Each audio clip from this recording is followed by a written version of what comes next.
offer online and in-person wellness experiences for companies as well as anyone in the community. And really the goal for us is to help our clients create sustainable well-being practices that help them feel seen, held, and well through every season of life. I am a native to Phoenix. I'm also a quite obsessed dog mom. This is my little guy, Mosley. He's 4.5, rescue pup. Bonus points if anyone can guess the origin of his name. He's named after a character in a show. No, but we get that one a lot. Yes. No, keep it coming. I'll give you a hint. He's named after a character named Cousin Mose. Anybody? The Office, yes. Okay. Amazing. I knew I liked you guys. Yes. So Mosley's named after one of my favorite shows, The Office. What's the name? Mosley. And in the show, yeah, the name of the show is The Office. Yeah. Okay, so I'm going to begin this with the way that I begin all of my talks and workshops, with a few minutes of a grounding meditation. So if you are one of those folks who you're like, meditation's not for me, I don't know how to do it, bear with me and stick along, because it is really a lot easier than you think. There's no wrong way to do it. It is a myth that meditation can only be done one way, or something I hear often is that in order to be meditating effectively, I have to have a completely clear mind, and that's just not true. Our minds are filled with constant thoughts, and so the practice of meditation is just about allowing those thoughts to be noticed and then letting them drift off, bringing your attention back to your breath or back to the sound of my voice. Are we ready to give it a try? We'll just be here for a few minutes, okay? Just helping us arrive. So you can join me by, getting a little bit more comfortable in your seat. Maybe if you're crossing your legs, you can uncross them, planting your feet into the floor. And if it feels good for you to do in this moment, you can close your eyes, or you can leave them open, just lowering your gaze. I'm going to close my eyes with you all. And let's begin by taking a deep inhale in through the nose and a slow exhale out of the mouth. Let that go.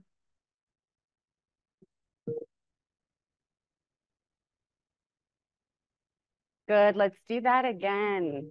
Even deeper breath this time. Breathing in. And on the exhale, see if you can lower your shoulders down and back.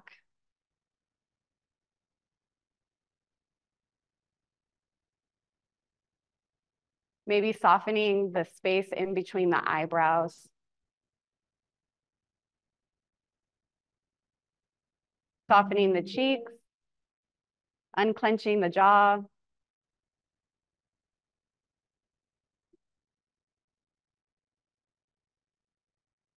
And now just beginning to notice what your natural breath is doing. There's no need to force it or change it. Just see if you can observe the natural rhythm, the inhale, the exhale. Are you breathing shallow in your chest? Are you breathing deeply? There's no right or wrong. How is your breath breathing you today?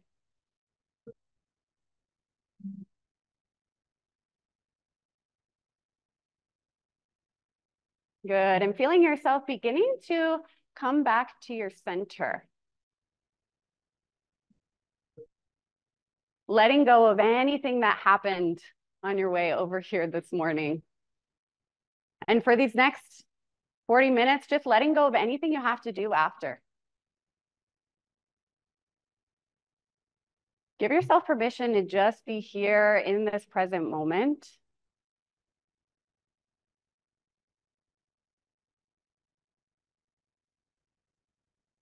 Nowhere to be, nothing else to do, but right here.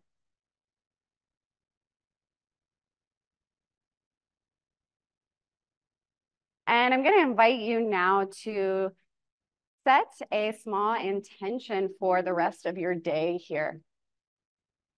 An intention is the direction in which we point our energy. Our intention is like a seed. And where we plant that seed is where we will see fruit. What do you want today to be? What do you want to call in?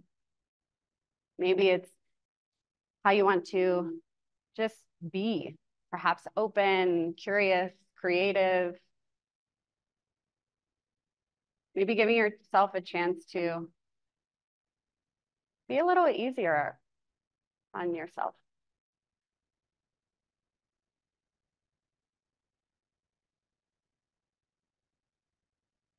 And once you have your intention, let's take another deep, full breath. The deepest breath you've taken all day, really filling the belly first, feeling it rise up, feeling the chest rise, and then an exhale out of the mouth. Really let it all go. Let it go.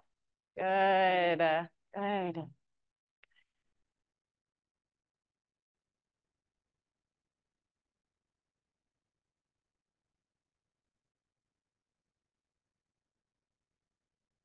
My intention with our time today here as we speak about the topic of trust is that you can hopefully leave here feeling just a little bit more inspired, just a little bit more connected to yourself, to your life, and your unique path. So when you are ready, begin to blink the eyes open, meeting me back here. Hey, you all already look so much more relaxed. You actually look different in your faces. Yeah, and how powerful, I don't know. Does anyone feel different than when they started? Feel a little subtle shift, even if it's the tiniest bit?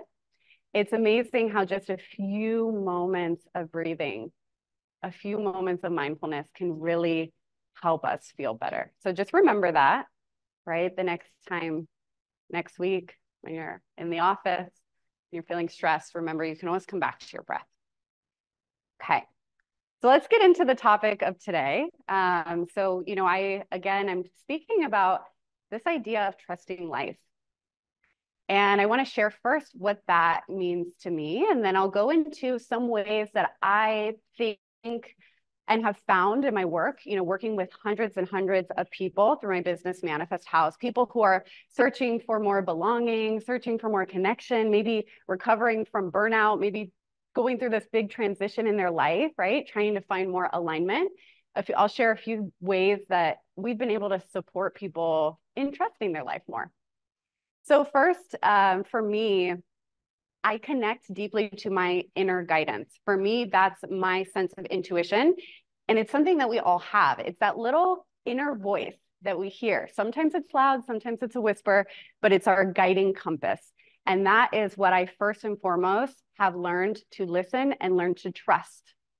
Secondly, believing in something bigger than myself. This is something I have had to explore throughout my life to really figure out, what does this mean to me?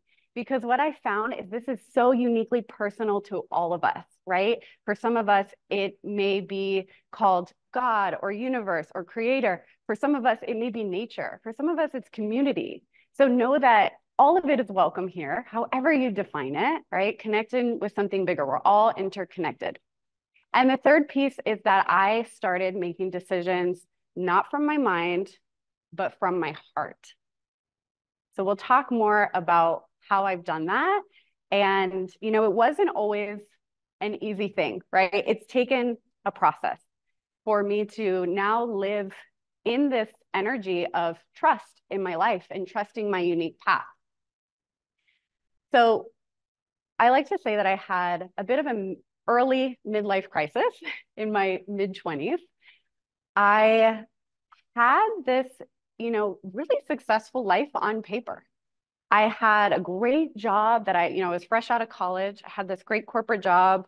I was the first in my family to graduate from college. I was making more money than my family had made when I was growing up. And, on paper, I was like, this is the dream. I'm living the life. I'm doing it.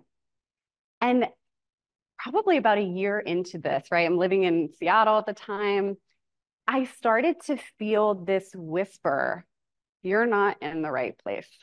Like this place is not for you. You're not on the right path. And this whisper kept going, right? And it slowly began to get louder and louder and louder until eventually it was screaming at me. And so I did what we all do when we hear that undeniable inner voice, right? That something's off. I ignored it. And so I just, kept on going. I was thinking and running through all of the fear in my mind that was telling me, like, no, you can't let this go. This is what you've been working towards. And what happened was, I continued to just ignore that inner voice. And meanwhile, I wasn't taking care of myself. I was putting everyone else around me first, constantly, all the time. I was working long hours. I was in a very stressful role. And my body began to speak to me. And my body was telling me, you need to listen. If you don't listen, I'm going to make you listen. And so it started showing up as physical symptoms. And, I was having depression and anxiety daily. I would have a panic attack walking into the building at work. And at the same time, I realized that, there was a lot of things in my life that I was ready to finally start healing and looking at, right? Including losing my dad to cancer when I was 16. And it was just this knowing that like something had to change. But it didn't change until I got to a really low point. And, my depression was really, really active. And I hit rock bottom and I was like, I need to ask for help. So I started therapy. That was one of the tools that really helped me. And then I started exploring all of these different holistic healing modalities. Eventually, I built up the courage to start a side hustle, right? I knew I had that entrepreneurship, like seed and thread running through me that I was so curious about. So I started a side hustle. And what I found is, I didn't have to take that big leap. I was able to start to explore getting more in alignment with my path by taking small steps. And I began to notice that life was almost responding to my courage. It was putting people in front of me. It was opening the path. And that's how I knew that I was headed in the right direction. So fast forward, I ended up changing industries. I moved back home to Arizona, and I began to feel more like myself, as I started to slowly listen to my intuition and where it was guiding me. My husband, I remember he looked at me one day in the midst of this big transformation, and he was like, you are different. You're different in a good way, right? You're a completely different person. So I really had to rely on my gut. And I can say now that I am, I've been an entrepreneur for 4 years now. I have a life that I never would have imagined had I looked back 10 years. I never thought life would take me here to where I am now. So, it's a journey that we all are blessed to be on, and each of our paths look very unique to us. So I'm going to share some ways now that I've found, again, through my work, of how you can begin to trust life. If you're kind of listening to this and you're thinking, life has thrown a lot of curveballs my way. Maybe there's been a lot of challenges. Maybe I'm not even sure how do I figure out if I'm on the right path? I hope that these next 4 ways can kind of help spark some ideas for you. So the first piece is, it is a practice. It's very much an action. And I love what part of the Creative Mornings manifesto that you shared in the beginning about creativity being this action. It's not something that just happens, and it also requires bravery. It's the same with trust. So for the first step to trusting life is to first trust yourself. And in order to do that, we have to create safety first within our own selves, right? Because if we don't feel safe within ourselves, there's no possible way that we can feel safe trusting something outside of ourselves. So some ways that you can do that is to really start with self-care. And what I like to share about this, right? There's so many different ways that we can do this. But start with the basics. Like, if you're not drinking enough water, if you're not feeding yourself regularly, like listen to what your body needs, right? I think that sometimes we overcomplicate this idea of taking care of ourselves, but it's really simple because all it is asking ourselves, what do we need? And then giving ourselves that. It's also not always what we want in the moment. So that's an important distinction. Sometimes what we need isn't going to feel good in the moment, but it's going to feel good after, right? So it's as simple as that. Take away all the bubble baths and the face masks and all these things that we tell ourselves we need to do. Just give yourself what you need, okay? And I also started to notice when I was seeking outside approval. When I had a big decision that I had to make in my life, was I turning to myself, to my own inner wisdom, or was I turning to the person next to me, right? And asking everyone else what their opinion was, my parents, my coworkers, a mentor. And so I slowly began to shift that, right? It's okay to seek counsel, but ultimately I believe that we are our own best teachers and we carry the greatest inner wisdom for us, for our journey within us. So seeking less outward approval.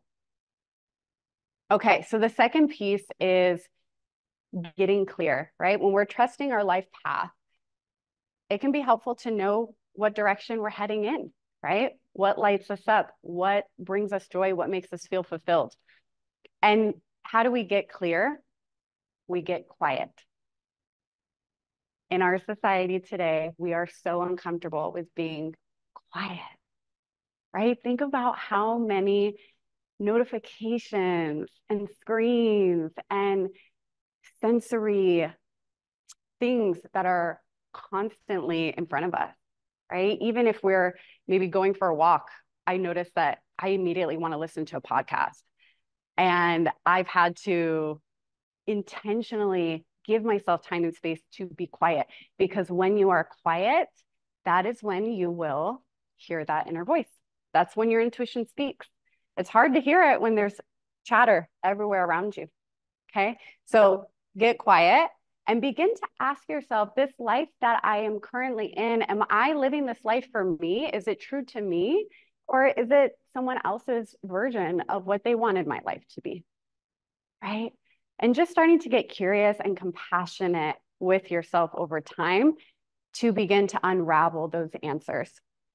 Some tools to help you do this. I'm a big advocate for writing, journaling, morning pages, anything that you can do, because what happens when we write is it gets us out of our head. And part of getting clear, right, I talked in the beginning, is about finding a way to get out of our minds and into our hearts. Our minds are designed to keep us safe.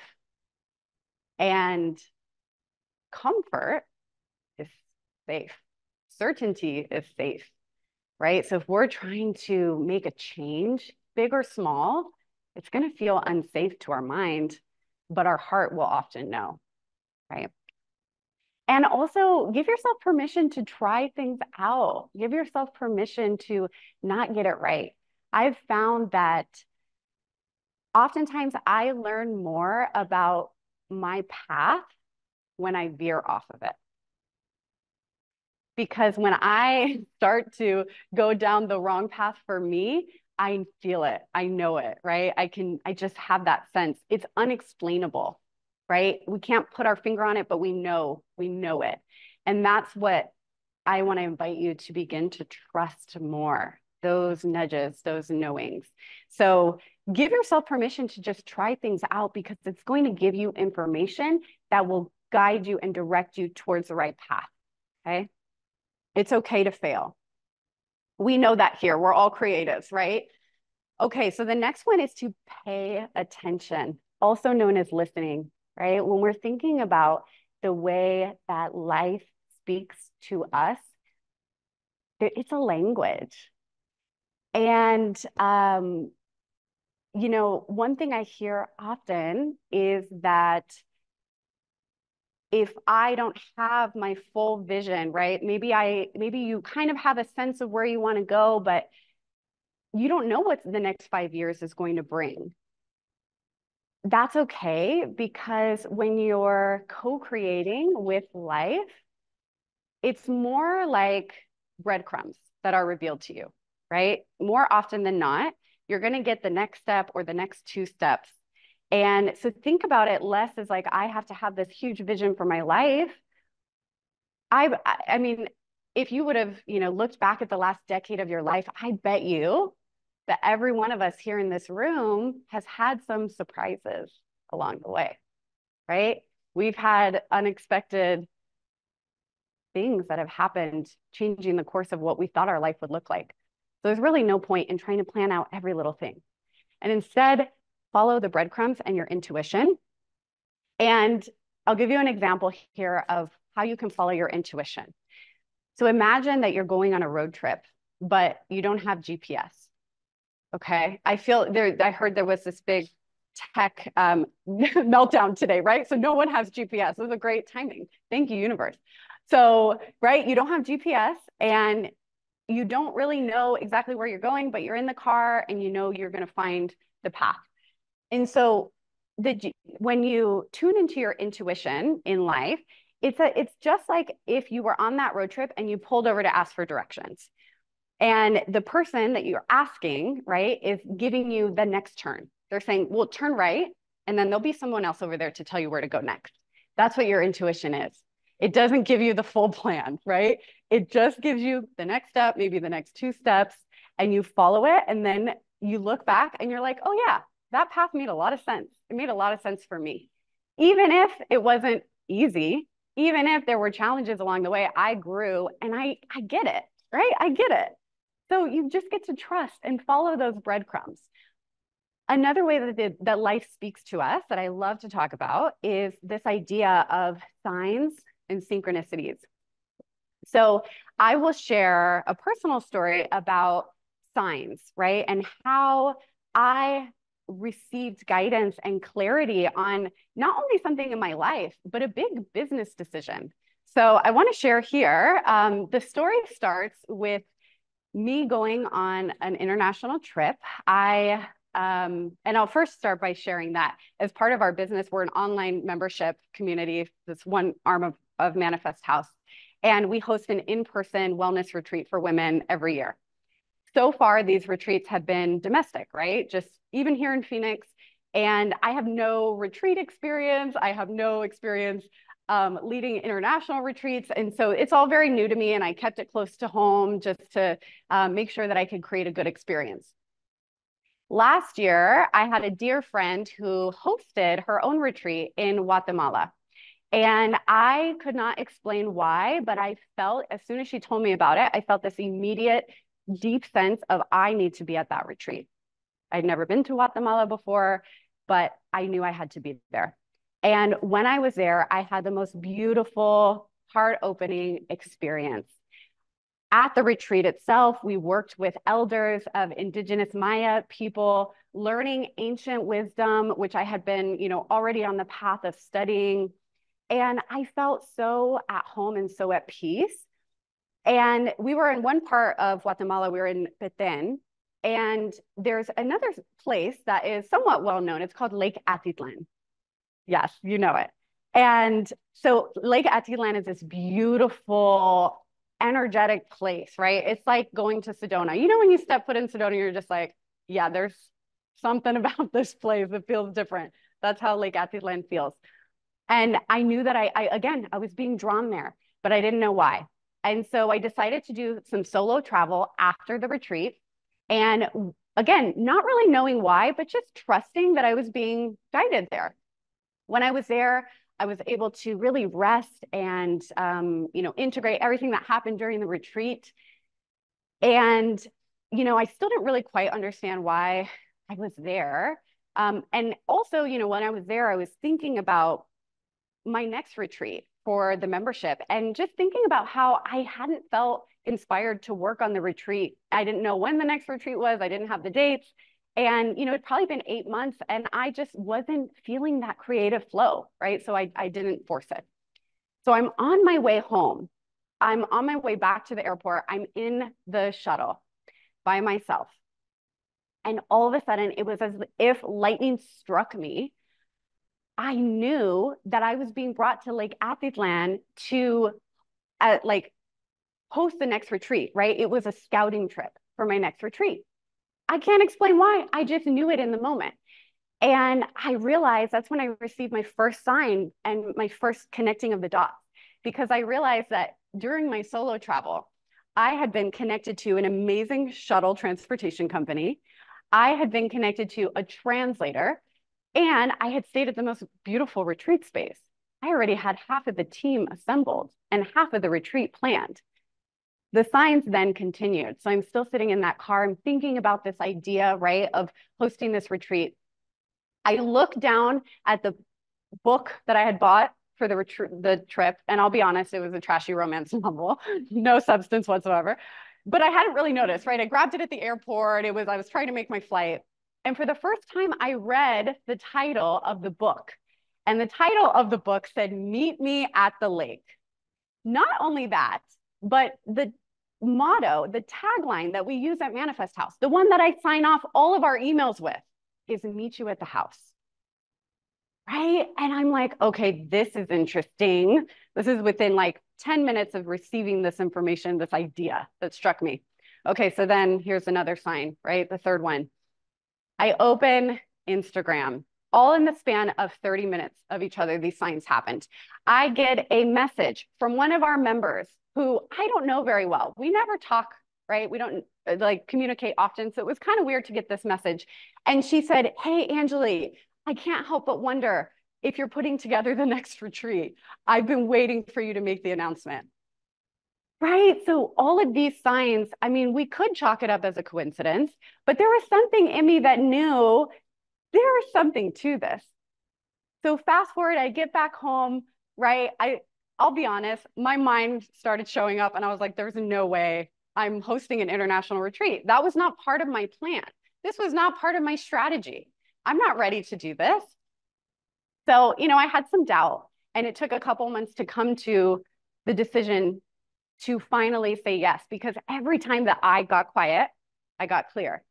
And I knew in my heart that it was a yes, this is what I was supposed to be doing, even though I could not explain it. So I released this retreat to our members. I share my story, open, vulnerably, right? I share these signs and my experience of being in this beautiful, sacred land. The retreat sells out in 9 minutes. 9 minutes. The women said, "I feel an unexplainable draw to this retreat." We just had it. What was that? 16. There's 16 of us. We just had the retreat in May, and it was a huge success. So much transformation, right? All because I trusted, and I made this huge business decision, but it's because I've learned to trust myself. I've learned to trust life. And what a beautiful, way that this happened. So those are synchronicities and signs, okay? So lastly, embracing the unknown. There is this thought that many of us have, I've had it myself, if we're experiencing challenges, we must be on the wrong path, but that's just not how it works. Challenges, obstacles, those are when we grow. Those are when we step into our next selves, our highest selves. So just because you're experiencing friction does not mean that you're on the wrong path.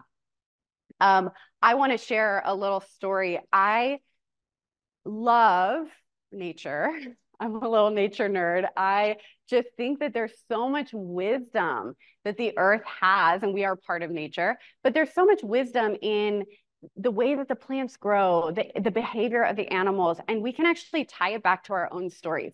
And one of my favorite archetypes in nature when it comes to growth and transformation is the snake, okay, the serpent.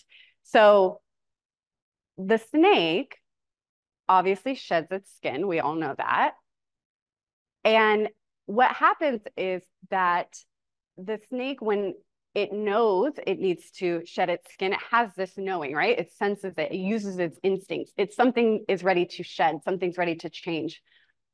And what it does is that it finds something rough and hard to rub itself against, creating a break in the skin, which then allows it to shed. It first has to go through something really painful and hard, and then everything sheds and its new skin is revealed. And I think that's just such a beautiful way to look at transformation, right? Another story is of the butterfly. And obviously the butterfly is like the pivotal, example of transformation. But honestly, sometimes I don't resonate with it as much, because what the butterfly does is it goes into its cocoon and then it comes out this beautiful butterfly, And I don't know about you, but I like being in my cocoon. I mean, my cocoon's cozy. If that sounds great, right? So when we look at like these different ways that we grow, sometimes it is that inner solitude, that cocoon. Other times it's going through something really challenging, breaking the skin, creating resistance and friction that then help us to transform into that and reveal that next layer of ourselves. So with that, the last piece is connecting to the wisdom of our body. So we've talked a lot about listening to our intuition and, knowing when is right or wrong. And that can be really challenging to know how to do, because we're so used to getting information from the space of our heads, of our minds. And so what I'm going to invite us all to do is just a really brief practice to help us experience what it feels like when we're receiving information in our physical bodies, okay? So if you would like to join this exercise, it'll just be a couple minutes. I'm gonna have you close your eyes again, because again, we're going inward and it really helps to close our eyes. If you feel safe, you can also just lower your gaze and look at a point on the floor. So your preference. And I want you again to take a deep breath in and a deep breath out. Just once more finding that space of centeredness.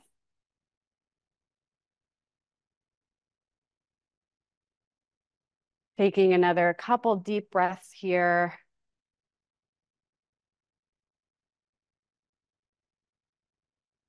And I want you to now call to mind a past experience that you've had, or perhaps maybe even something you're experiencing right now in life where you knew something was off, right? Maybe there was a conversation you were putting off having, a difficult conversation.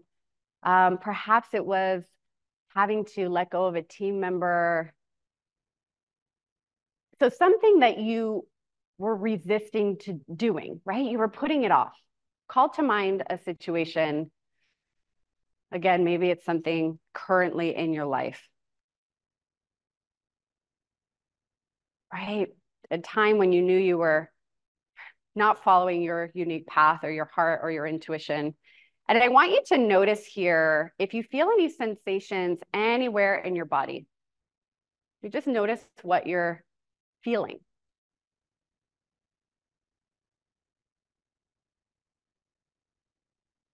Maybe a little bit of tightness in the chest, knots in our stomach. Just noticing if you're feeling expansive or restricted when you think about not being where you're supposed to be or doing what you know you need to do. So just noticing, taking a deep breath here, letting that experience go. And now I want you to call to mind a time when you trusted yourself. You knew you had to do something and you did it. And imagine yourself after making that call, after that decision.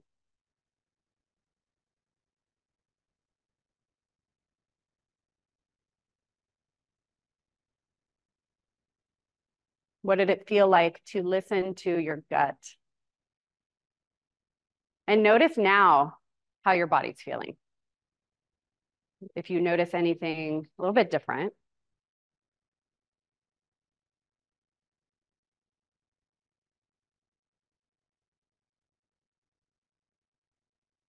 Okay, so when you're ready, you can open the eyes back up. I'm curious if anyone noticed a difference between the two experiences. Anyone feel any subtle differences in how their body felt? Yeah. Yeah. Anyone want to share? Yeah.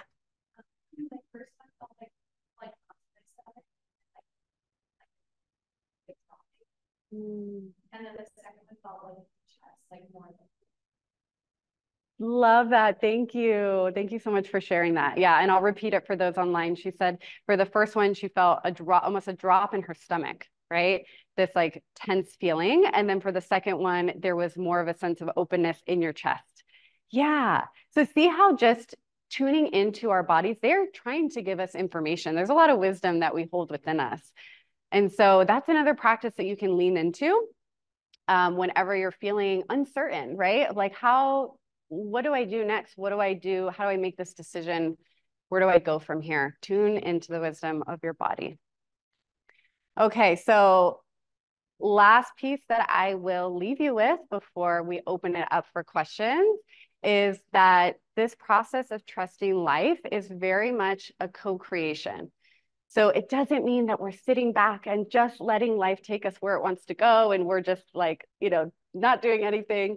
Rather, it's this process of, showing up for ourselves, of figuring out who am I authentically, like not who everyone else told me to be, but who am I and how can I just let myself shine and let my gifts be seen and heard. And that's co-creating with life, because once you figure that out and then you just start to show up as yourself, the rest will fall into place, right? So thank you all so much for the time, for the openness, for participating in the exercises.